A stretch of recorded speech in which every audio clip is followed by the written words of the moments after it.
अभिलाषा आहे, कारण त्यांना मी हवी आहे. पण त्यांना म्हणावं, डोळे म्हणजे मनाचा आरसा. अंतःकरणातले सगळे भाव डोळ्यात दिसतात. तुमची मनं मलिन आहेत, वासनेनं बरबटली आहेत. ते मनाचं रूप डोळ्यांना दिसल्याशिवाय राहील का? उलट माझ्या पतीचं तसं नाही. तिथं आसक्ती नाही, तृप्ती आहे. देहापलीकडे असलेल्या प्रेमाची निरंजने तेवत आहेत.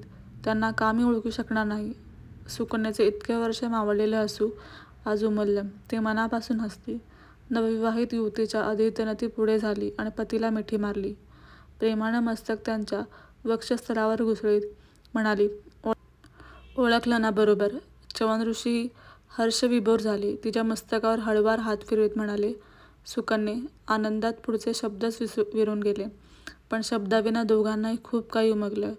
त्या अद्वैत नंदात ते भोवतालचं जग विसरून गेले. आम्ही आहोत म्हटलं इथं.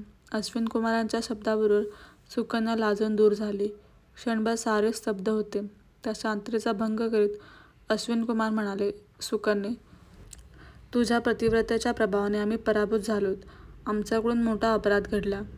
असं कसं म्हणता? आज आपल्या विद्येमुळे आपण या गरीब बहिणीला सौभाग्यदान दिलं आहे. आपले उपकार. बहीण म्हणतेस आणि उपकाराची भाषा बोलतेस.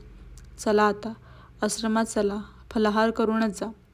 सुकन्या आणि च्यवनऋषींच्या पाठोपाठ अश्विनकुमार आश्रमाच्या दिशेने जाऊ लागले. सूर्य आता वर आला होता. आपल्या कोवळ्या किरणातून आनंदाचा वर्षाव करीत होता आणि त्या वर्षावात ते चौघेही न्हाऊन निघत होते.